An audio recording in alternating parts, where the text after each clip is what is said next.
Bismillahirrahmanirrahim. وَمَا خَلَقْتُ الْجِنَّ وَالْاِنْسَ اِلَّا لِيَعْبُدُونَ Sadakallahul azim.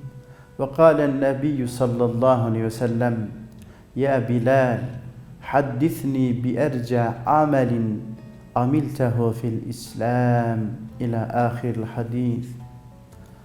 Allah'ın Resulü Hazreti Bilal'e şöyle seslendi. Ey Bilal, bana İslam'da en çok ümit bağladığın, en çok ümidin olan bir ameli söyle, anlat bana. Resulullah Efendimizin bu şekilde Bilal'e sorusunun sebebini önce arz edersek hadise daha güzel ortaya çıkar. Peygamberimiz Aleyhisselatü Vesselam İsra ve Miraç hadisesinde 7 kat sema üzeri Miraç tecelli edince önünde bir ses, bir ayak sesi duyuyor. Gözüken kimse yok ama sanki önünden yürüyen bir kişi var gibi cennete doğru. Der ki, ya Cibril, bu ses ne sesidir? Ya Muhammed, bu ses Bilal-i Habeşi'nin ayaklarının sesidir. Resulullah Efendimiz taaccüp eder. Hazreti Bilal'in ayak sesi, ayağının patırtısı kendisinden önce cennete doğru gitmektedir. Miraç hadisesinden sonra Peygamberimiz Aleyhisselatü Vesselam Hazreti Bilal'i yanına çağırır ve sorar, der ki ya Bilal, senin İslam'da yani Müslüman olduktan sonra en çok ümit bağladığın, sana en çok ümit veren, umut veren amelin nedir?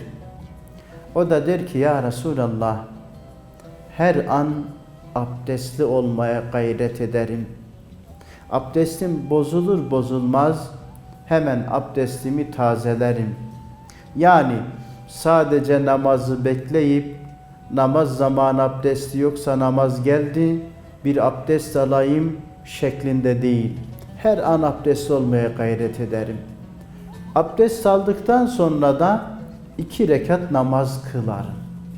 Mutlaka her abdest sonrasında da 2 rekat namaz kılarım. Allah'ın Resulü bunu duyunca işte budur ya Bilal, bundandır ya Bilal. Ney bundandır ya Resulallah? Miraç'ta senin ayak sesinin benim önümde gittiğini gördüm ya Bilal. İşte her an abdestli olmak, abdestle birlikte kerahet vakti değilse 2 rekat bile olsa namaz kılmak sahibine ne kadar güzel dereceler, mükafat, sevap lütfediyor. Elbette Hazreti Bilal gibi Resulullah müezzini din uğruna her türlü çileyi çekmiş. Allahu ehad, Allahu ehad, Allah birdir sözünü şiar edilmiş bir mümin, bir Müslüman. Allah'ın Resulü'nün kıymetli sahabesi, onun gönlündeki, onun kalbindeki samimiyet elbette onu ta 7 kat semavat üzerinde izini, sesini duyuracak bir ses olmuştur. Ama bu bize bir teşviktir. Her an abdestli olmanın, her an abdest almanın, abdest üzerine de 2 rekat namaz kılmanın elbette sahibini yükselteceği, yücelteceği noktasında bizim için bir ipucudur. Böylece Müslümanların her an abdestli olma gayesinde, niyetinde şu da vardır. Kimin ne zaman ruhunun teslim olacağı belli değildir. Ölüm meleği bir an geliverip canımı aldığı zaman abdestli olayım, abdestli öleyim niyeti de hiç şüphesiz ki her an abdestli olmayı gerektirmektedir.